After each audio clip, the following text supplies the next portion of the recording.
What is going on, everyone? It's Big Mitch 1015 here, and my boy Nick. How you doing, buddy? I'm doing great, James. Awesome. Welcome to the Dramatic Lab, episode 4. Welcome. Yes. Hello, everybody. New year, new me, new Nick, new Okay. episode of the podcast. Let's That was very dramatic of you. Well, god damn it, that's the whole point of this whole freaking podcast, Nick. I'm glad we finally, after 4 episodes, finally figured that out. We got it, buddy. We did. So, Nick, how are you doing? It's a new year. We've had a podcast in a little while because we've both been a little bit under the weather, you know. The weather, end of the year, things have been a little tight. Yeah. But I'm okay. I'm doing okay. Yeah, and we unfortunately we won't be together on Thursday again. We will not be together on Thursday. Because you're gonna be in Maryland. Ooh, as in So, the Maryland. As in the Maryland. What are you doing in Maryland? So I'm going down to see some family of mine that live down there. Love it. Haven't seen them in a few years. Gonna go say hi, hang out. It's gonna be a great time. Cool. Sounds good. You excited? Very, very much so. I leave. It's like an 8-hour drive. So Yeah. I mean, that's like the worst part. yeah. I mean, it could be worse. So you could be going to like Florida, which is like 12 hours. Right. You know. Excuse me.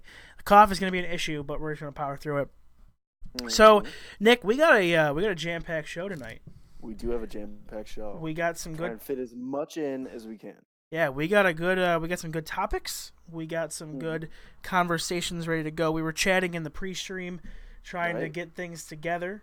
I had the idea too that possibly, from now on, maybe we should record the pre-stream conversation. It's usually a pretty good conversation. You know, we're just kind of bantering. That's interesting. You know, maybe we can put that as like a little teaser out. You know, somewhere out there. I don't know. Maybe just a thought. Let me know what you guys think with that For like whole trailer footage? Question mark. trailer footage. Yeah, like for the next episode, or it could be like maybe a special like little thing that you have to go on the Twitch to like watch as a video on there. You know, to bring people there. Anyway, that's for stuff in the pre-stream. So let me know if you guys would be interested in that kind of content, and I'd be willing to get that out because that would not be hard at all. So, Nick, the first topic that I want to bring up is something that is not technically affecting me personally, but it also is at the same time. Right. So as a content creator who's kind of doing this part-time at the moment, so I just got a job. Started today. Right. Yeah. Which is nice. It's a 10 to 5 job. Exciting. But I can pick my hours. So if I want more money, I can go in earlier. I can leave whenever I want to. Sweet. Which is nice. It's nice to have that leeway. But the topic that I'm talking about here, YouTube has just rolled out a new set of guidelines and regulations to adhere with the law COPPA. Now, COPPA stands for the Child Online Privacy Protection Act. Basically, the purpose of this law, when it was first, what's the word I'm looking for? Not inaugurated, but put into action, just for lack of a better word. When this law was put into action, the whole purpose of it was to ensure the privacy of children. Who a child in the United States is someone who is under the age of 13 by law. It's to protect their privacy online so that way they don't give out their personal information, address, name, phone number, etc. Right. They don't do anything that a child shouldn't have to. Exactly.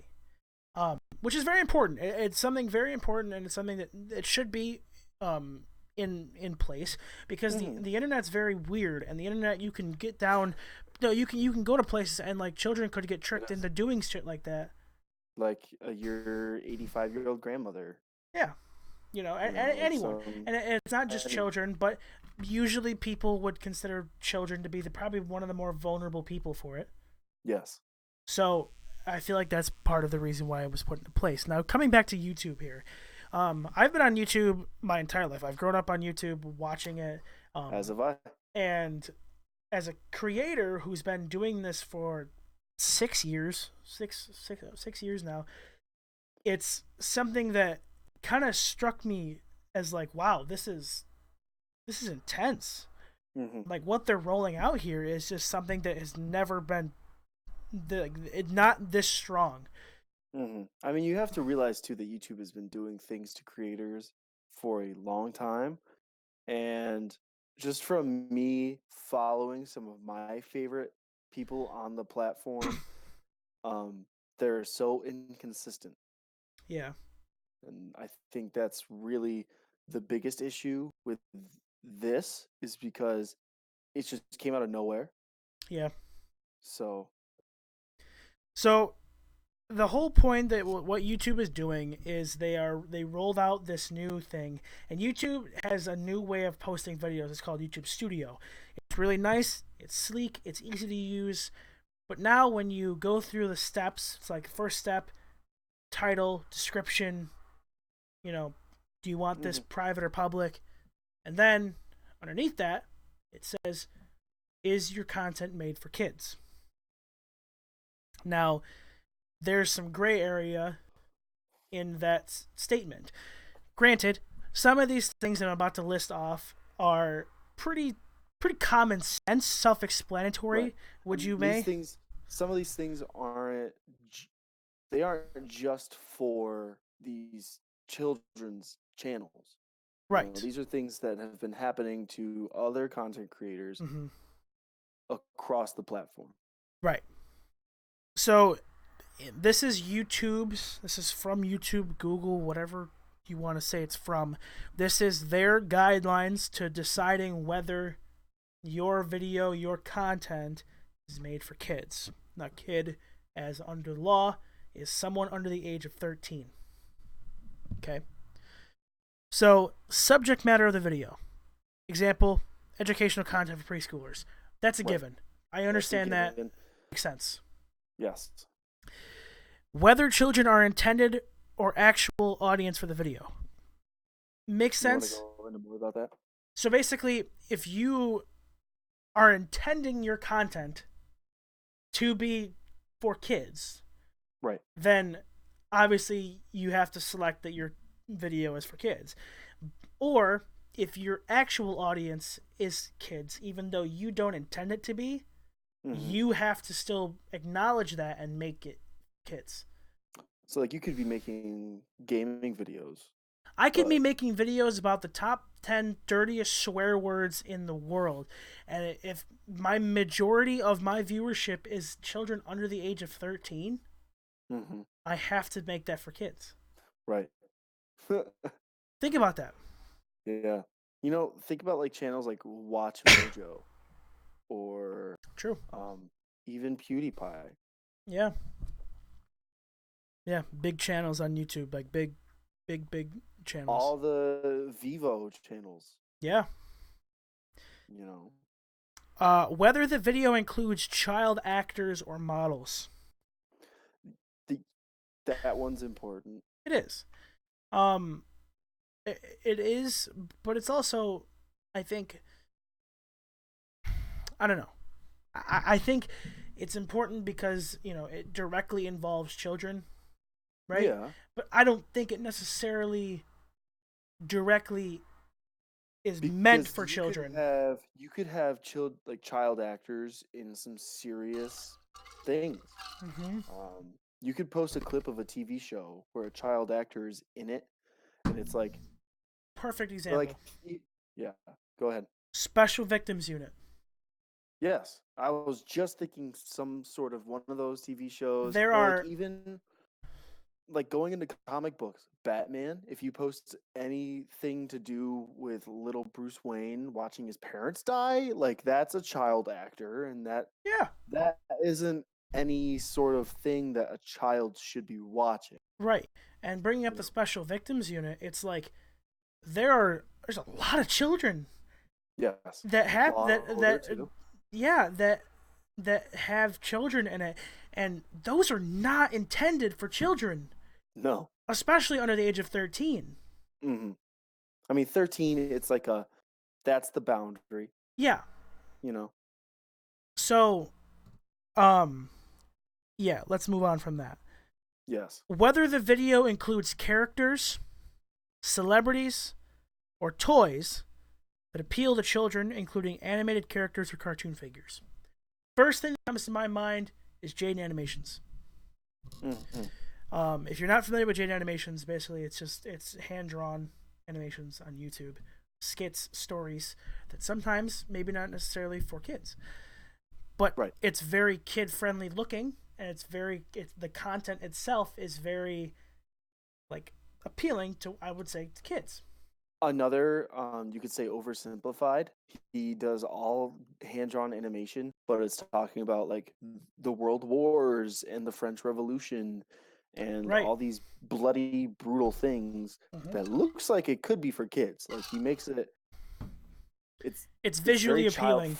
Visually appealing for children, but the subject matter is not. And that's the gray area. That's the thing that's affecting a lot of these YouTubers. And I know that, like, I've watched some of these YouTubers since this rule has taken into effect, and you know, like they're asking like their subscribers, like, hey, I started a Patreon account. You know, can you go support me? Like, if you want to support me there, because I'm not gonna be able to have any revenue from COPPA, which we'll get into later. So, this next one is pretty. I understand it, but I also don't think it's fair. Whether the language of the video is intended for children to understand. Yes, I mean, people can say some pretty nasty things. So right. So if I'm talking in a voice that I think would be like how you talk to a child, you kind of soften your tone, you finish things on an upbeat, and like things like that, and you have a certain timbre about your voice. Good word. You could say some shitty things. Yes. And so I don't know.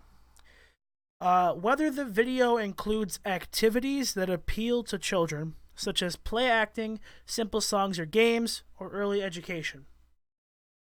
Perfect. Makes sense? Perfect. Understood. Yep. First thing I think of. I like how they emphasize early education. Yes, not just education. No gray area. Can't misunderstand that. Yep. Needs to be in there. Yep. Whether the video includes songs, stories, or poems for children. Another one, right straight up. Pretty self-explanatory. There's no gray area there. Any other information you may have to help determine your video's audience, like empirical evidence of the video's audience. So, if you have clear-cut evidence that your video's audience is mainly children under the age of 13, you have to put your video's content as made for children. How is this going to affect like Fortnite YouTubers? I don't know. That's a big one. Because like you have to admit, a lot of the people who watch Fortnite streams are young. Videos, a lot of them are young. Yeah. I mean, yeah. Like you're an exception to the rule. Yeah. Well, okay. How about this, right? If, say, you have a young content creator, there are many, trust me, many content creators who are making Fortnite videos that are under the age of 13. Right. And they have the means to, due to like, you can make videos on your PS4. Yeah. It's really easy to go out and get a really cheap gaming computer and just get Adobe and put it all together and put it on YouTube. Yep.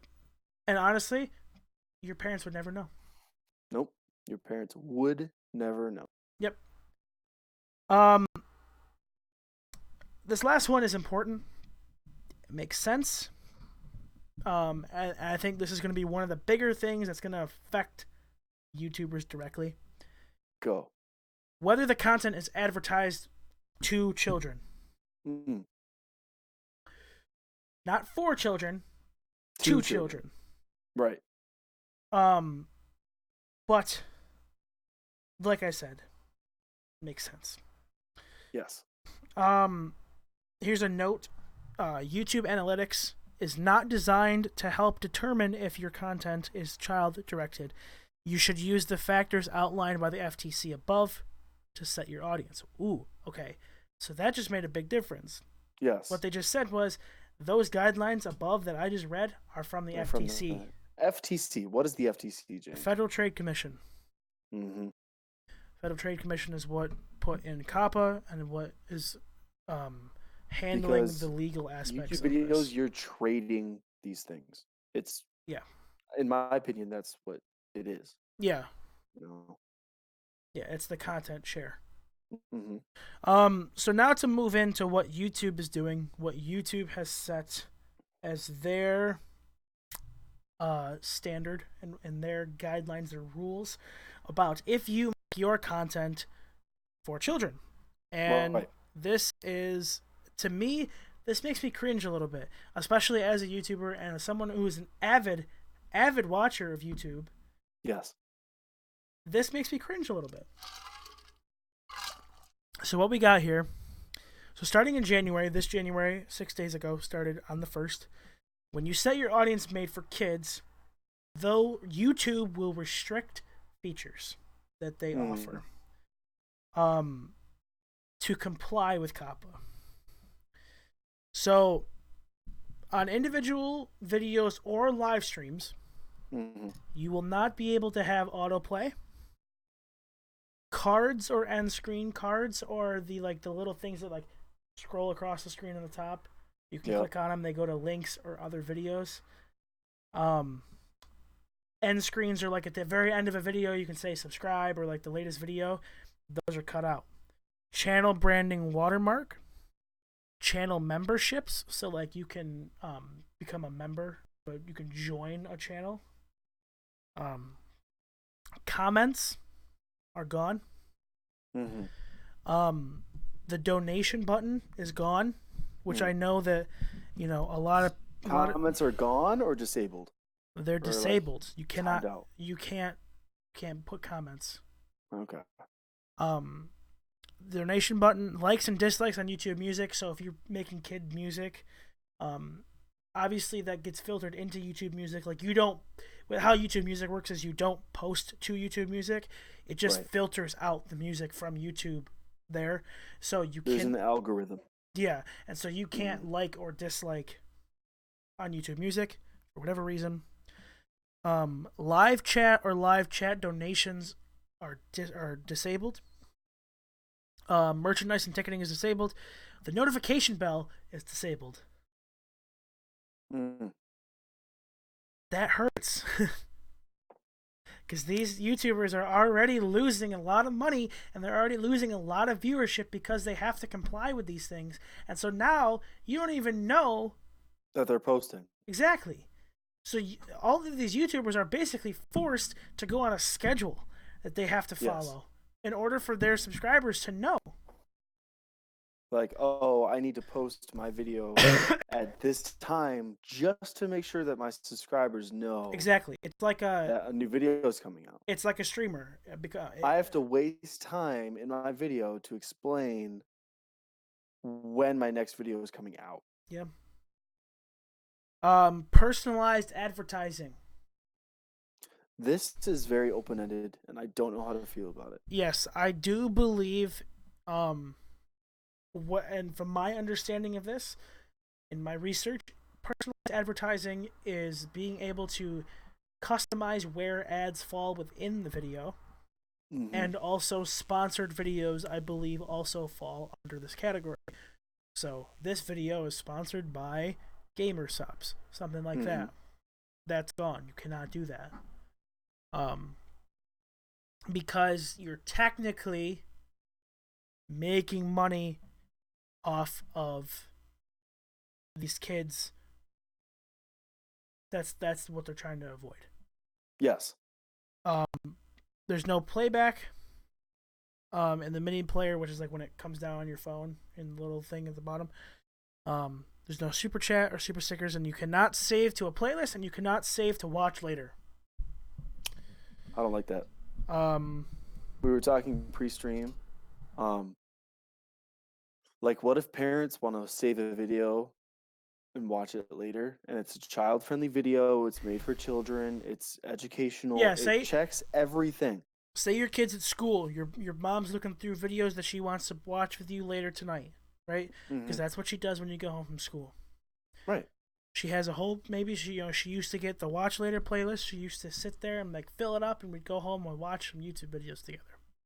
Yeah. Can't do that anymore. No. It's more of an inconvenience than it is anything. Yes. So now, if you can set, so those guidelines were for if you set a single video as made for children. You can set each individual video or live stream as made for children when you post or go live. Now, if you are certain that your content, your just entire content as a whole, will be intended for children, you can set your channel as made for children or not made for children.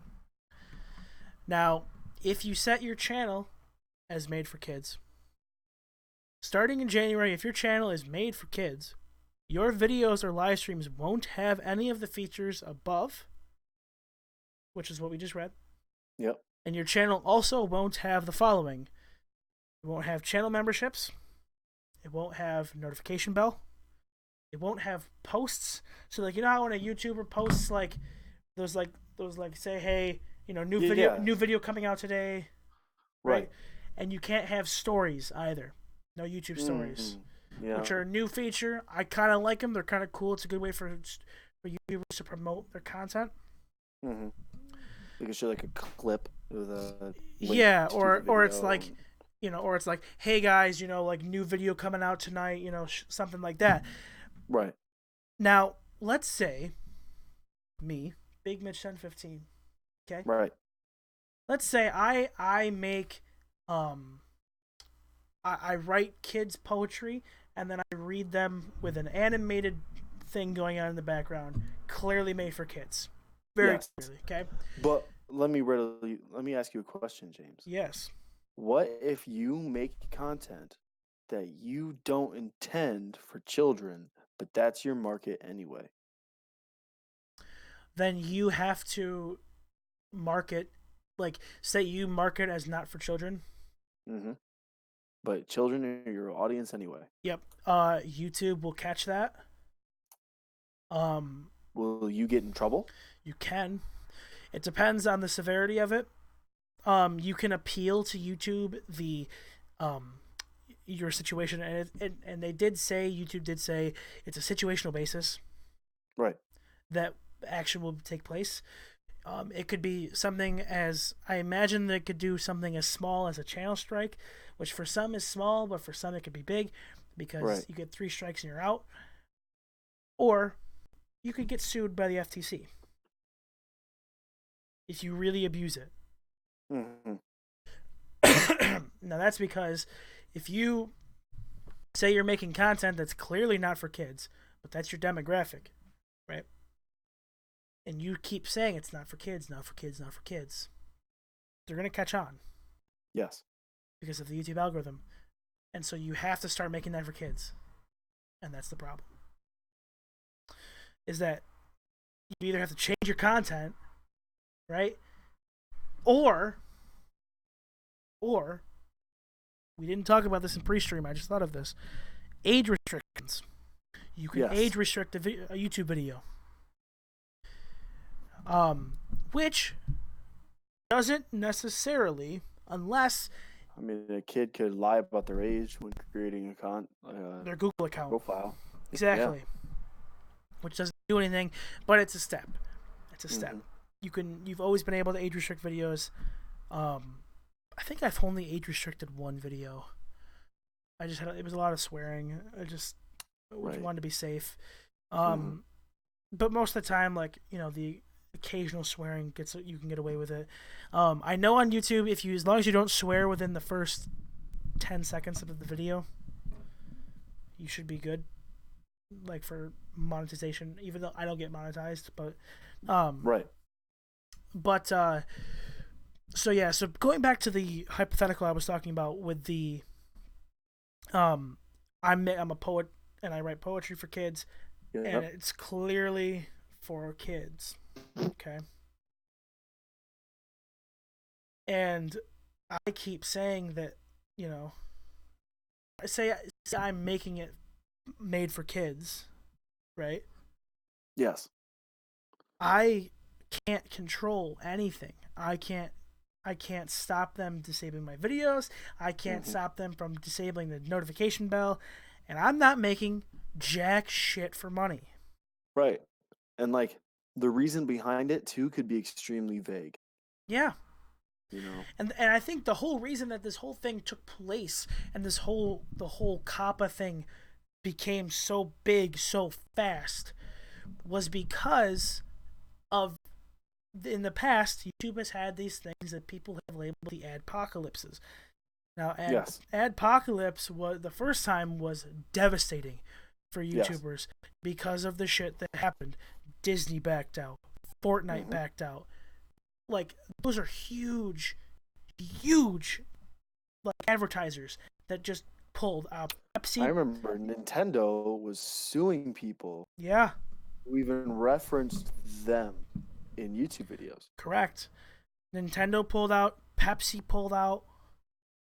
Um, huge companies Right. that brought not only a lot of money for YouTube, but also brought a lot of money for the YouTubers. Hmm. Now, big reason why they pulled out was because YouTube has a lot of holes. It has a lot of dark spots that a lot of people don't know about. Okay. Leafy. You remember Oh, Leafy is here? fuck Leafy. He was That's a just dark spot right he was there. just a cyber bully. Yeah, but that spawned a lot. It did. People watched him, people liked him, But what people I'm grew up with him, and that's true. scary. What I'm talking about though is the pedophiles on YouTube. Yes. Now that is a real thing and it's a scary thing. It's a gross thing.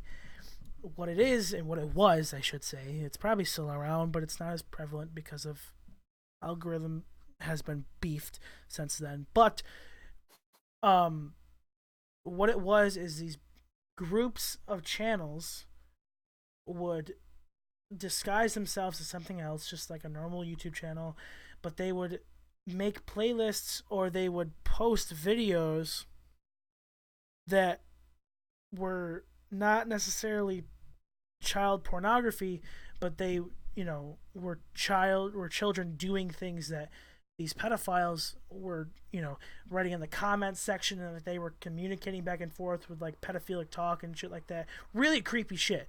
Really Right. creepy shit. What's up, Vic? How you doing? Really creepy shit. And the reason that this adpocalypse started was because advertisers' ads were getting put on these Put videos, on these videos, yeah. and they were like, no, we are not being involved in this. We are not Hmm. having our brand be put on pedophilic content on YouTube. Right. It makes them look like they sponsored it. Exactly. It makes them look like they support it. Hmm. And I understand that, and I understand why they did it, and I understand why both adpocalypses happened. And I think that's a big reason why COPPA and why YouTube have had to work this shit out because of shit like that. That's why you Right. can't put personalized ads. That's why you can't do shit like that. It's because Hmm. of the fucked up people that ruined it for everyone else. And that's just unfortunately the way that life goes. You know? Right. And it's really unfortunate for a lot of these YouTubers because right now, I think YouTube is at its peak. It is at its highest it's ever been. Right. There's the most people watching YouTube videos. There's million. I think there's over 1 billion YouTube channels. Right? I mean, do you count YouTube channels as every single account on Google? No, specific people that just because you have a Google account doesn't mean you have a YouTube account. Well, yeah, you can have a YouTube. Like I have a YouTube account, but there's no like videos on it. Okay, even if we just bring it down to people who have videos, hundreds of millions, Right. That's a hundreds of lot of millions. people. I get what you're So saying. many people. And so I think, like, I understand where YouTube's coming from. I don't like what they did to to combat the problems that they were having. Yes. Um Now you have a lot of these channels who haven't really done anything wrong, and they're getting right. hit with all of these things that they weren't involved in. They didn't have any idea were happening in the first place, and now they're screaming about it on every other social media platform. Yeah. Which is great because we got social media is a happy fucking place all the time. No, it's not. It's shit. Nope. It's evil. It is. It's an evil terrible. place. But so yeah, that's COPPA, that's YouTube. A little bit of Twitch was thrown in there. Twitch is scary. It's a scary place too. It's Amazon. Yeah. So Amazon's a good company. They're a smart company. It's good ownership by Twitch. Like Twitch is owned by a good company. I don't think they're gonna have any problems with this because, there's not necessarily a lot of children content on Twitch. it's also a lot harder to get on Twitch. Oh, for sure. It's a lot harder to. Well, it's tough. It's tough because it's a hard argument to say it's harder to get traction on one or the other because they're both ridiculously hard, ridiculously lucky for the people that do get traction. Mm-hmm. So I think that's a hard argument, in my opinion. But I see where you're coming from. It's hard to get to a point. But the thing that's different about it is, or like even just setting up a stream setup. That's what I'm coming from. oh yeah, It may not be harder to get traction on one or the other. I'm just saying people who are trying to target kids are going to have a way easier time on YouTube just by the way it's set up. Literally take a video on your phone. You can post it right on your phone. Post it right from your phone onto YouTube. Anywhere. Anytime. So yeah, no, I definitely edit, like, you get what I'm saying now? Mm-hmm. Yeah, I understand. Yeah, I just didn't know where you're coming from. Mm-hmm. So let's move on. But first, I want to take this time to say, if you're not following me already, make sure you follow me here on Twitch. There's a little heart above the stream that you're watching right now. And if it's not filled in, click on it. Do it. Right now. Because if it's not filled in, you're not following me. Therefore, you don't know when I go live. Because unlike YouTube, you get notifications when I go live. Mm-hmm. And you can follow me. And you can subscribe to me. It does cost money unless you have Twitch Prime. If you link your Amazon account with your Twitch account, you can subscribe to me for free. It's a win-win situation. Because you get extra content. You get extra emotes, stuff like that. And it helps me out. It doesn't cost you anything extra. Right? That's why we love Amazon. Good job, Amazon. Clap it up for Amazon. Good job, Amazon. So do all that. Make sure you follow our social medias right down below me, right here. Yes, sir. Twitter, Instagram, my Snapchat, all my stuff are in the panels below. Mm-hmm. And let's get right back into this. So another thing that we were talking about in the pre-stream, we're just going to completely change topics here, but that's fine. Right. And if you guys still have any questions about... Yeah, if you have any questions about COPPA, about YouTube... Leave it in the chat, leave it in comment section. We can answer it after this video has been posted, all that stuff. All that good stuff. So make sure you guys do that. You can DM us on our social medias and whatever. I think both of us would be happy to answer questions about what we just talked about because there's a lot of information and there's a lot of information that can be hard to understand and it still has a lot of gray area. Yes. So I think it's time we move on to something else. Yeah. So I don't consider myself a movie person. Right. And I know like all my friends. I do. I consider myself a movie person. Yeah. All my friends would say the same thing. That if someone's like, "Hey, you want to go to a movie?" I'm like, "No, I don't want to go to the movies, man. It's just like a waste of time and money." It's not though. It's such a good experience. I know, and I always end up liking the fucking movie. Yes, every single time. Always. I can vouch that I've tried to get James to go to the movies so many times. No, man, I'm not a movie person. I don't think I'll like it. I don't want to waste the money. Yeah. So Get out of here. last night I got tricked into going to the movies. It was me, friend Ben, friend Jaden. Everyone knows Jaden. He co-hosted the podcast a couple episodes ago. Yes, sir. The thing about them is we go to Geneva a lot, which is the biggest city closest to us, and right. And we go there, like, get some good food, go to Wegmans, get some sushi or something like that. Shout out Stargazers. Yeah, right. We go to bubble tea, things like that we don't have here in Seneca Falls. So we go there. It's like a 15-minute drive, super easy. Yes, we do that a lot, and so we're texting in our group chat, and they're like, "Hey, you want to go to Geneva tonight?" And I was like, "Yeah, that sounds good. Normal routine." And I was like, "I'll drive." They're like, "Okay," and then all of it, like, they started talking about, and they're like, I didn't catch the point of them wanting to see a movie. I missed that, and they just said, like, Knives Out. I'm like, what the fuck is Knives Out? But sure, I'm surprised that's still in theaters. Well, yeah, it came out near Thanksgiving. Yeah, there was a lot of people there, actually. Really? On a Monday, yeah. That's crazy. There's like 50 for people. For a movie that's been out for a few months? Yeah, no, it was pretty good. I would go see it again, too. Okay. But we'll get into that. So, they just said Knives Out, and I was like, what? Okay. I was lost. I was confused.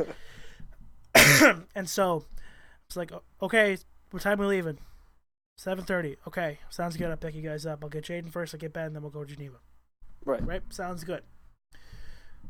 So, about an hour later, this was at like 4:30. About an hour later, I'm texting the group chat, and we're just like, hey, blah, blah, blah, blah. And they're like, so we're leaving at 7, right? I'm like, yeah, or 7:30. And I was like, yeah. And they're like, okay, the showing time's at 8:10. I'm like, whoa. What do you mean, the showing time? Like, what, are we going to see a movie? And they're like, yeah, it's out. You didn't catch that in like an hour ago in the messages? And I'm like, no, I didn't catch that an hour ago in the messages. Yeah. No, I didn't. Damn it. And they're like, well, you still going? I'm like, yeah. So I went, and I get in there, I get my popcorn. Bro, they had $1 small popcorn. Yes, sir. That's a deal. That is a deal, right? Because movie theater food's expensive, and it's shit. It is so expensive, and it's not the best. Right? Unless you go to the places that like serve you actual food. Right. But those are hard to find. Tinseltown, I think they serve stuff. Yeah. But that's like ways away. Yeah. So. But, for our bum-tum little movie theater in Geneva, New York, it does its job. It does its job. Nice chairs, by the way. Yes. Electric reclining chairs. Yep. Anyway, so we get in there, we get my popcorn. I didn't want anything to drink, regret it, but popcorn was super salty. You always gotta have water. Yep. So we get in there, we sit down, and I'm like, you know what? Kind of excited to see this movie. You get that feeling of like, this is how movies were made. Like this is what they were made for. And I want to talk about a movie that's coming out that is specifically made for the theater. No, I think it's already out, bro. It's not. The one we were talking about earlier is not yet. I'm fairly certain it's not. No, it's out. It came out on Christmas. For select theaters, though, not a wide release. Yeah.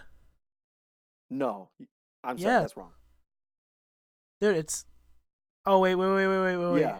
Wait. For select theaters. Okay, yeah. So Geneva, it's not showing until Thursday. Right. Okay. Because a lot of movies do that. We'll get into that. Yeah. Okay. So anyway, so Knives Out, and I looked up. I was like, okay, what exactly is this? Like, what is this movie? I saw like maybe a couple commercials for it a month ago, and I was like, okay, whatever. I'm not a movie. Great person. Trailers. It was good trailers. So I looked it up, and it was a whodunit movie, and I was like, oh, fuck yeah. I loved Clue, which is an older movie from, like, the 70s, and, like, just really fun movies that, like, you have to watch to understand, and it's fun to try to figure out, whodunit. While it's going along. Right. And, like, I love movies like that because, like, you get to, like, the climax, where you get to, like, when the detective, like, strings this long thing together and it all works out, and you're like, holy shit! Yep. Like, what the fuck? Like, how do you think of that, right? And it fucking all makes sense. And so, we're sitting there, we're watching it. Super good cinematography, great actors in it. You know, Daniel Craig, Jamie Lee Curtis. People made Twitter accounts for Chris Evans' sweater. Dude, he looked good. He always looks good. I know, Dude, but he played like a sly asshole of a character who ended up doing it. Right? It's such a good role for him. It's such a good character for him. Did you just spoil it? No, I mean, I didn't say what he did. You did just say. I said he did it, but I didn't say what he did. I didn't say how he did it.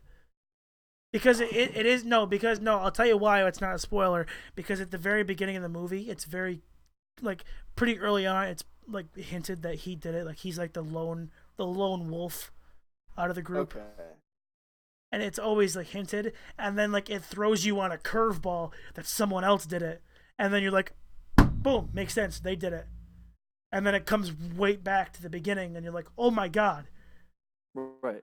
And that's what good writing in those movies does, is it throws you on curveballs to make you believe that someone else did it, but in reality it was the person you originally thought. Have you ever seen The Office? No. I'm not. There's this one episode where everyone in the office, they're worried they might get laid off, like their company might like go bankrupt. Yeah. So to cope with the stress, they all play this like murder mystery game. Mm-hmm. And one of the best characters, Dwight, he goes, you know, I'm always the best with these things. And this isn't an exact quote, but this is basically what he said. He said, it's never the person who you most suspect, because why would they do that? It just ruins the tension. It's stupid.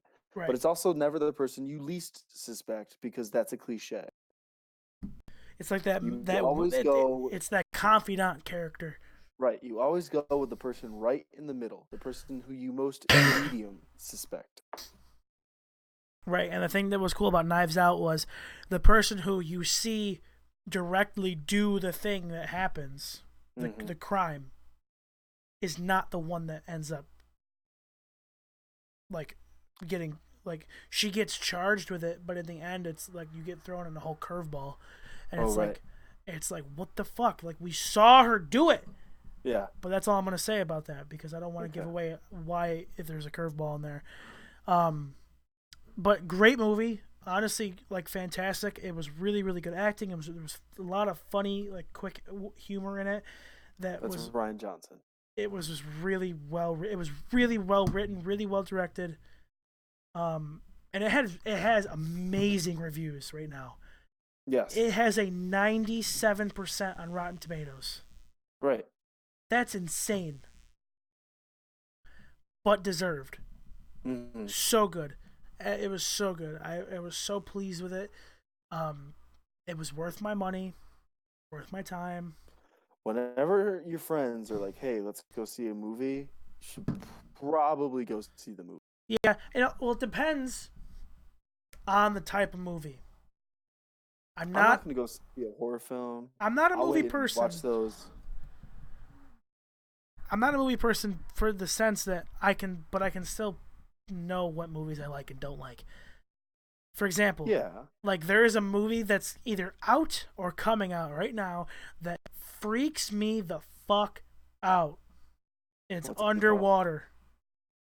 Underwater. Oh yeah, I think it just came out, or it's coming out. Like, it's a movie that basically, like, these people Kristen Stewart's in it, or whatever her name is. They're exploring the bottom of the ocean, and then all of a sudden their fucking submarine capsule thing it bursts.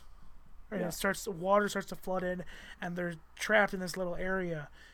And then they have to put on... It freaks me out. They have to put on these, like, suits and walk across the bottom of the ocean. And then, like, there's all these, like, weird monsters and shit. But, like, you know, it's like, okay... Oops, sorry. It's like, okay, fine. It's monsters. We get it. Right. classic horror movie, but we don't know they could actually exist. We Right. haven't explored the entire ocean, and it The is ocean, pitch we have only fucking explored black. 10% of our oceans. That's Yeah, backed by scientists. like, dude, I have such a fear of like deep open water, like being able to like Mm, just stuck in the middle of the ocean without being able to see any land around me. that's freaky. Yeah. Fuck that, bro. Yeah. That is so freaky. Let alone being at the bottom of the ocean. The bottom, it's rated PG-13. My ass. I don't know if it'll be good then. That's ooh. Um, it comes out the 10th, so this Okay. weekend. This weekend. Um, I don't know. I just, what is it? What does it have? Let me see like the reviews. Does it have any like pre? No, it doesn't. News about it maybe.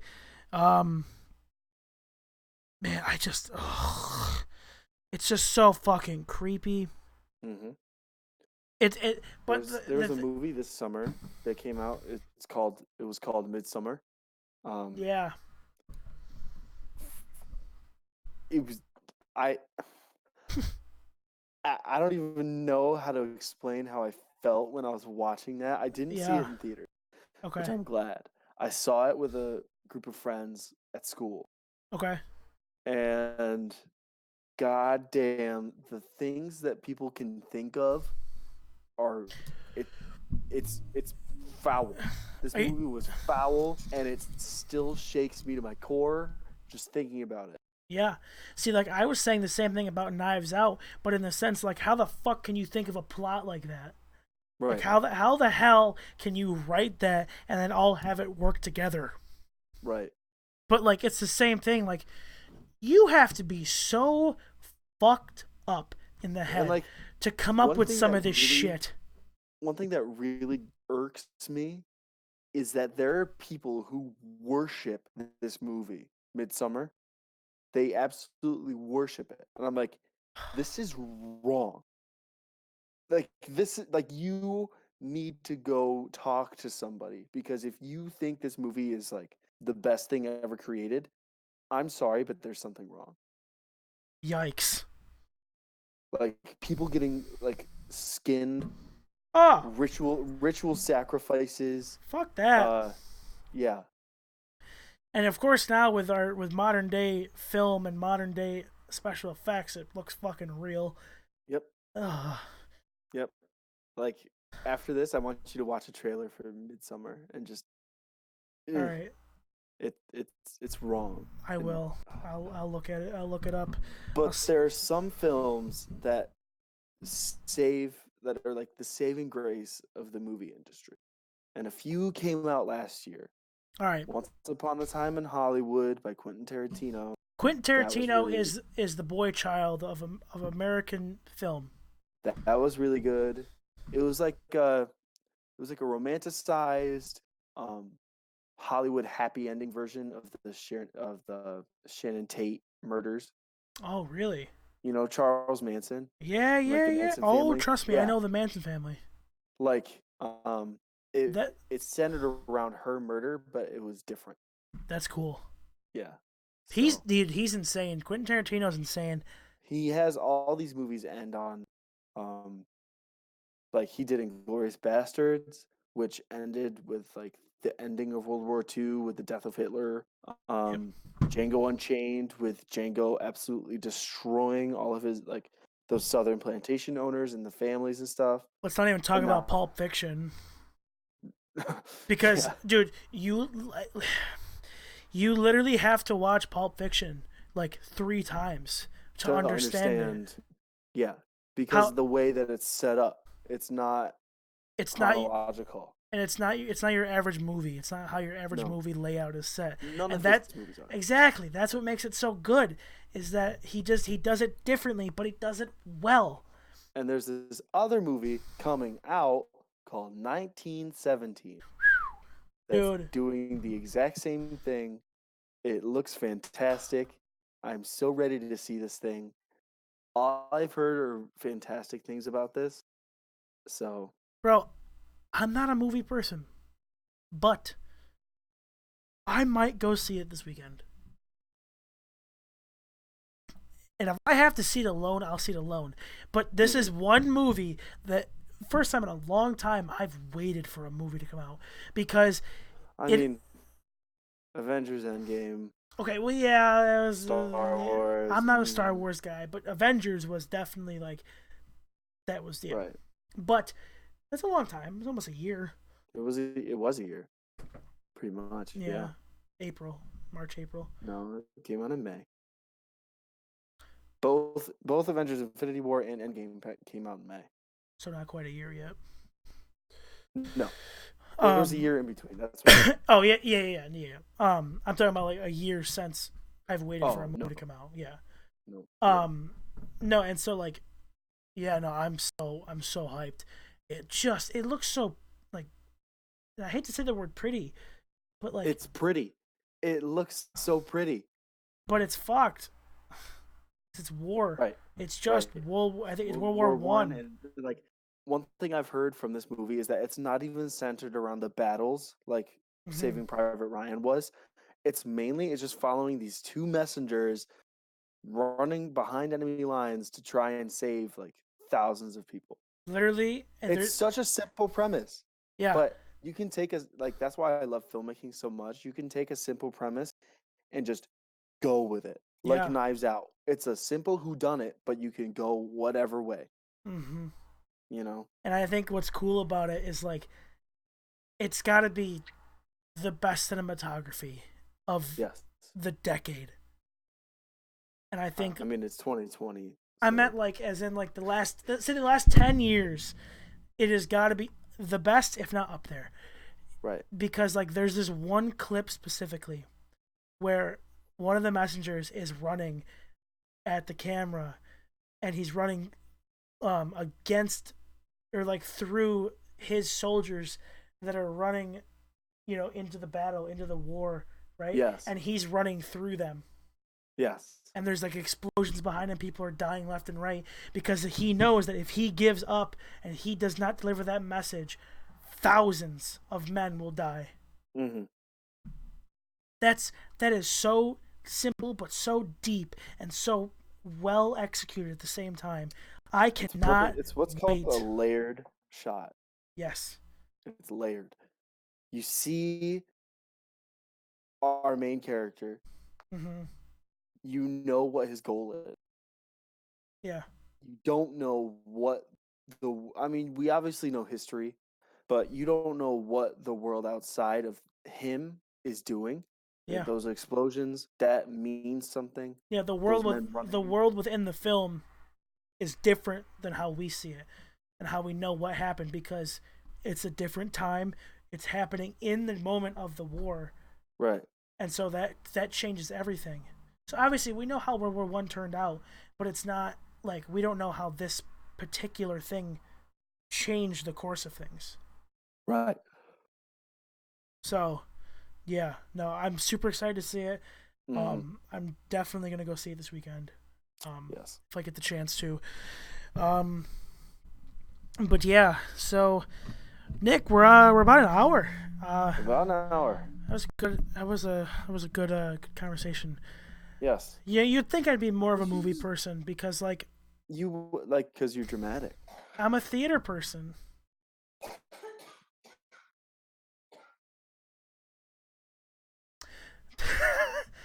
I'm a theater I'm a theater person, and so like you'd think that I do. It's not that I don't appreciate movies, and it's not that I don't appreciate the theatrics of a movie.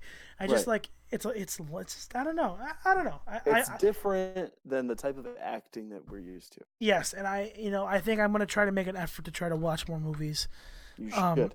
and to be more because it not only does it help me have better conversations about movies, but it also, believe it or not, a lot of movies can help you culturally. You learn so much through media. And as Yeah, much as I don't like big Hollywood and like how actors are put on such a pedestal, yeah, but movies the are pretty the important. ability that movies give us, Yeah, it's extraordinary. it's You insane. know, like look at all these classic films. Hmm. The Godfather, The Godfather Part 2, Rocky, Star Wars, The Lord of the Rings, the entire Marvel Cinematic Universe, Avatar, all these movies, like Titanic, um, Terminator, Schindler's List, Oh, the Schindler's List. The Notebook. I mean, it for the genre that it's in. Spaceballs, yes. Austin Powers, James Bond. That's another one I'm interested in seeing. The last one with Daniel Craig. Yeah. But all these movies are extraordinary for completely different reasons. Spaceballs. Yes, and it's all the same art form, but they all look different. They all sound different. They're all trying to tell you something different, but something that we can all find something in. You know what I mean? Yeah. No, every movie has their own message. Every movie has their own um Or message. some movies could be the same. They could be trying to tell you the same message. Like Star Wars and Rocky, it's the story of an underdog going up against a big bad. Yeah. But History of the World Part 1 is another one. like Thank you, they're Bolo. telling you in completely different ways. Yeah. Which is extraordinary to me. It's true. Young Frankenstein. It's a great movie. Gene Wilder. Rest in peace. I mean, yeah. Well, I think that's gonna do it, Nick. That about does it. This is a very chill stream. It was. I was pretty pleased with it. Bolo, your Monty Python. Monty Python. Yes. Yes. Love Monty Python. But Bolo, you're coming in right at the end, buddy. If you're not already following, make sure you follow here on Twitch. If you want to hit the subscribe button on Twitch, make sure you go right ahead because I see you have a Twitch Prime. All those things obviously are not necessary, but if you like what you see, you like the content, make sure you follow me here. Follow me in my social medias and Nick's social medias that are right below me here. All of those good things. Go to the YouTube channel. You can check that out as well. It's Tanner. What's going on, buddy? So you already know the gist. But yeah, make sure you go to the YouTube channel, check out all of that good stuff. But Nick, that's gonna do it for me. I can do it for you. Do it for me. Yes, sir. All right. So get ready to go to Maryland. The Maryland. The Maryland of Mar. Haha. So this has been the Dramatic Lab episode 4 with Nick and James. I am James. I am Nick. I hope everyone here has a fantastic night. Get some rest. Go to sleep. Happy New Year, by the way. I know we haven't said that. Yeah. It's been happy holidays and almost happy MLK and Valentine's Day and all those things coming up. We're getting there. Yes, but I'll see you on Thursday. Nick won't, but yes, we'll see you, Nick. And everyone, I will see you guys later. Have a wonderful night. Good night.